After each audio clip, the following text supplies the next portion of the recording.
Bien, vamos a estudiar los armónicos de la Tierra y entender un poco de dónde viene todo esto.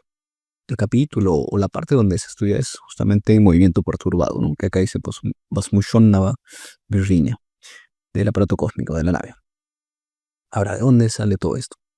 Vamos a entender, tratar de entender sobre todo la parte, digamos, no tanto meternos en la matemática, sino entender el trasfondo de todo esto. Entonces acá tengo esta expresión, pero antes de llegar a esto, vamos a un ratito ir acá al Paint. Esta cosa horrible, disculpen. Pero una forma, digamos, de acordarnos o de entender esto es partir de la base, de lo más simple que se conoce, ¿no? Que la fuerza de atracción, por ejemplo, de dos cuerpos es la constante universal, producto de las masas, entre la separación al cuadrado entre ellas. Si yo a esta fuerza, de alguna manera, le multiplicamos por o sea, tratamos de buscar el potencial del trabajo que está haciendo, que multiplicamos por el radio, o sea, un radio se va para acá a multiplicar, tendrías el potencial, ¿ok? Que sería constante producto de masas entre radio. Ese es el potencial. Si quiero ver yo el potencial U por unidad de masa o cero, esto sería igual, la masita pasa a dividir constante masa. Esto es el mu. Ustedes se acuerdan, qué horrible este mu. Este mu es la constante universal, si fuera la Tierra, que es lo que estamos analizando en este caso, por la masa de la Tierra. Ese es mu, entre el radio. ¿Ok? Entonces justamente es esto, ¿no? El potencial por unidad de masa, mu entre R. El radio, de forma general, donde se encuentre un cuerpo, un satélite, es la raíz cuadrada de la suma de cuadrados de sus componentes. Listo. Ahora, la gravedad en cada uno, ¿cierto? ¿No? Que es la derivada parcial de este potencial respecto a cada eje. Y ahí justamente se demuestra que la gravedad pues, es la gradiente. Eso lo tengo acá. Vamos a ponerlo. Ahorita lo entendemos mejor, mira. Aquí está. La fuerza es menos la gradiente del potencial. Acá lo puedes revisar. Vamos a irnos de frente para no demorarnos tanto acá.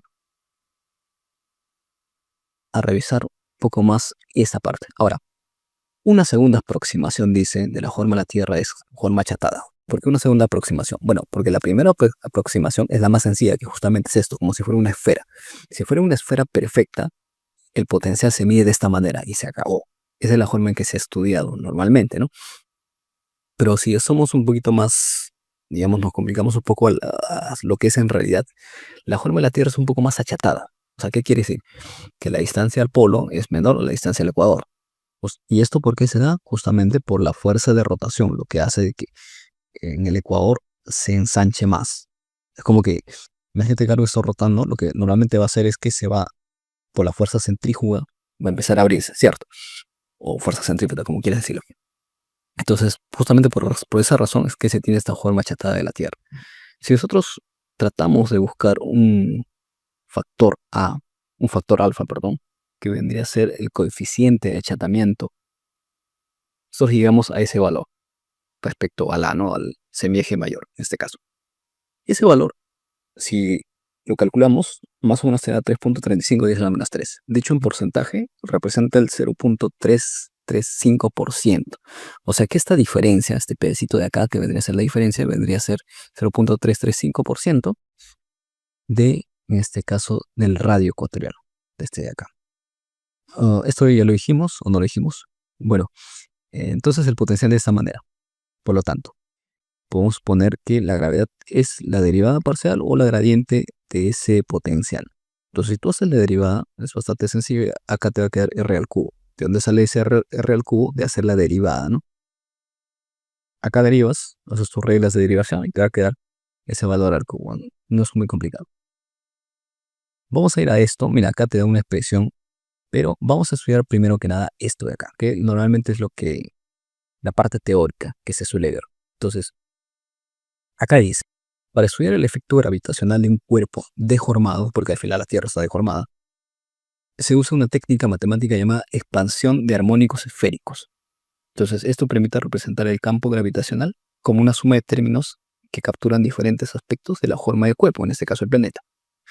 Los tipos de armónicos que normalmente se trabajan son tres. El primero es el zonal, dice acá, sonálica armónica, armónicos zonales. Entonces, esto solamente depende de la latitud, y es el que normalmente se va a utilizar, ¿no? De acá. ¿Por qué de la latitud? Porque es el que más se aproxima a la forma achatada que tiene la Tierra. a medida que tú vas subiendo en la latitud, va a ir cambiando. Y justamente de alguna manera se aproxima más a la forma de la Tierra. ¿Y qué más tenemos? Tenemos los teserales. Entonces, este depende tanto de la longitud como latitud. Y tenemos los sectoriales, que depende principalmente de la longitud. Al final, si tú quisieras trabajar con un modelo mucho más exacto, nosotros trabajaríamos justamente con varios armónicos que te tomen todos estos. ¿Okay? Normalmente en la práctica se suele trabajar solamente con el segundo armónico o a veces incluso con el cuarto armónico. Acá en los laboratorios, por ejemplo, yo lo he hecho con el segundo y cuarto armónico, no más. ¿Qué es esto de la longitud y latitud? Vamos a recorrer rápidamente. Entonces tengo, por ejemplo, este dibujo de acá. La latitud lo que mide es el ángulo respecto del ecuador. El ecuador vendría a ser la latitud 0, ¿no? 0 grados. Entonces, si tú partes esto, o si lo ves de alguna manera así, si tú vas subiendo, de alguna manera lo que vas a tener son arcos, o ángulos también dicho de otra manera. Entonces, si esta es la latitud 0, tú vas desde 0 hasta más 90, de 0 a menos 90 hacia abajo, hacia el sur. Y en el caso de la longitud, vas desde el meridiano 0, que es esto del meridiano 0, ahorita vamos a ver. Podría ser acá en Greenwich, y te vas desplazando hacia más 80 y hacia menos 80. Eso es la longitud. Y es una forma de ubicarse, ¿no? De hecho, esto nació justamente con la navegación, con los barcos y todo eso. Entonces, es una forma de ubicarse en la Tierra, porque es muy complicado ubicarse en la Tierra. Entonces, esta es la manera más eficiente que hemos encontrado.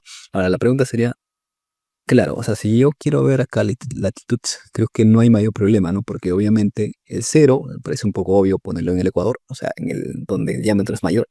Y a partir de eso vamos subiendo, genial. Pero en el caso de la longitud, sí es un poco más complejo, porque si yo le doy el corte, mira, acá le doy cortes horizontales, acá le doy cortes verticales. Acá le podría dar en cualquier parte. ¿Por qué es que el primer meridiano, o sea, por qué está ubicado ahí? Y la historia es curiosa. La historia es interesante. Entonces, rapidito lo voy a contar. En el tiempo en que se daba todo esto, las referencias eran muchos. O sea, cada navegante, o dependiendo de qué país era, tenías tu referencia en base a la hora que marcaba, ¿no? La hora que marcaba de repente en Londres, en París, en Ámsterdam, etcétera. Entonces tenían formas de medir diferentes. Entonces se complicaba mucho la cosa. Entonces, ¿qué hicieron? Dijeron, las principales potencias en ese tiempo era Francia e Inglaterra. Entonces, Inglaterra le dice a Francia, ¿no?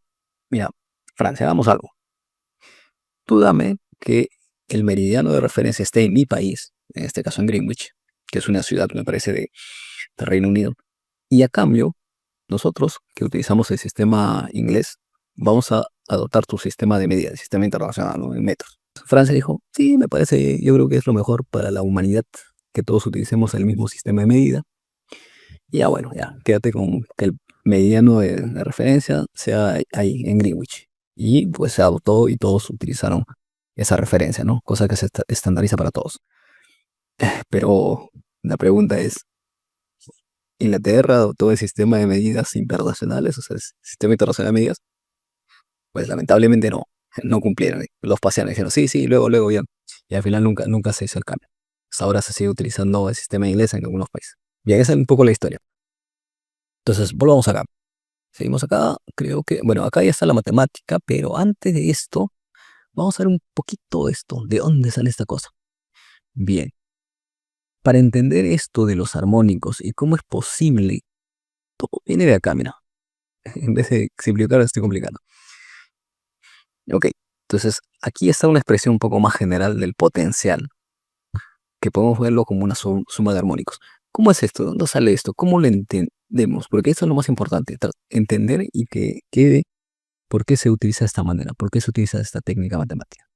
Para ello, vamos a ir al ejemplo clásico. Si tú tienes una onda compleja, por ejemplo esa de acá, tú puedes separarlo como la suma de muchas ondas, ¿cierto? Es una técnica que se utiliza. Bien, creo que se entiende fácil, ¿no? Te agarras ondas más sencillas, la suma y te sale la onda compleja. O la onda compleja les compones en ondas más sencillas.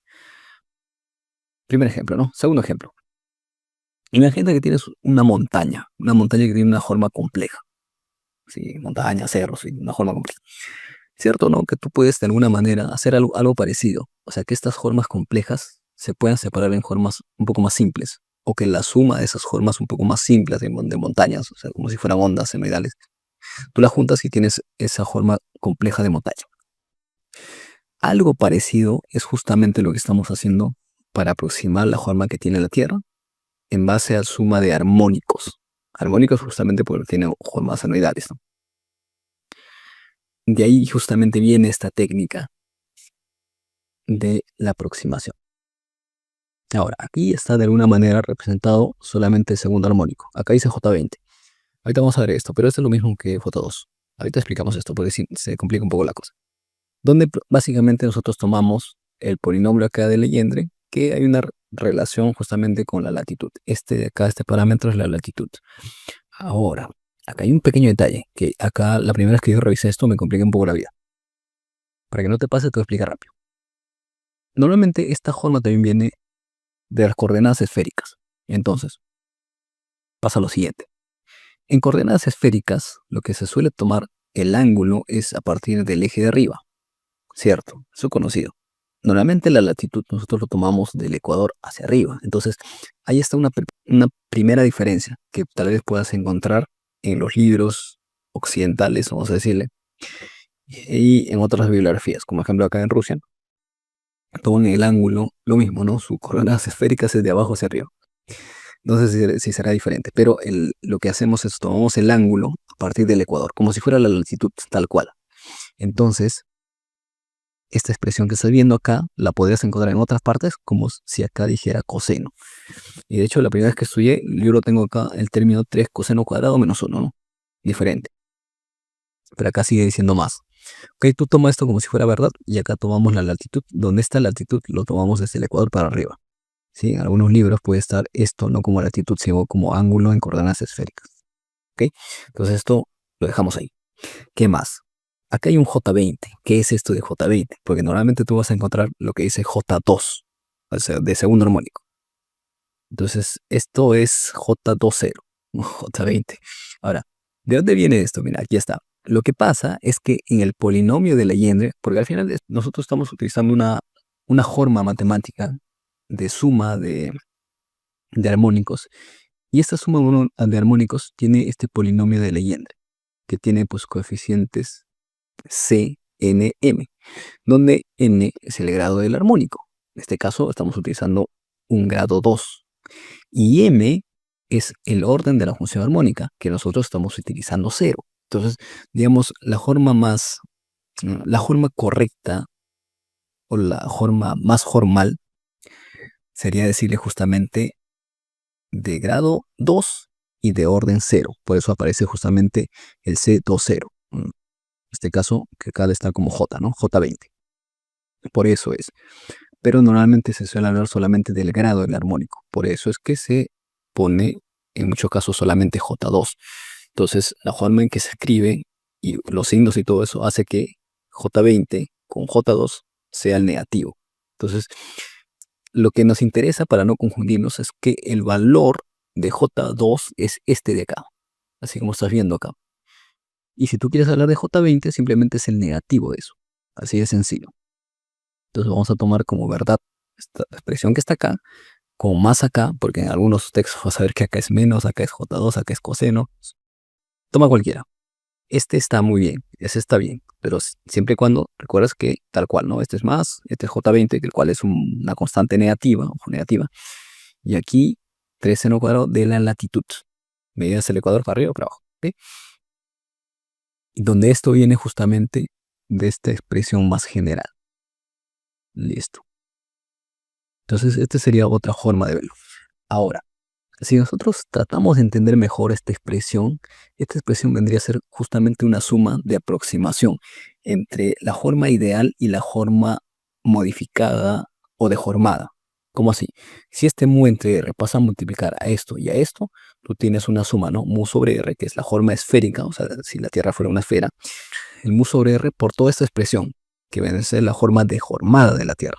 Entonces estamos justamente sumando, ¿no? Es como si sumáramos ondas, en este caso como si sumáramos tierra, ¿no? Una tierra perfecta, esférica y una tierra deformada, pero que me va justamente a aproximar a la forma que tiene la Tierra, más achatada. De esto viene esta expresión.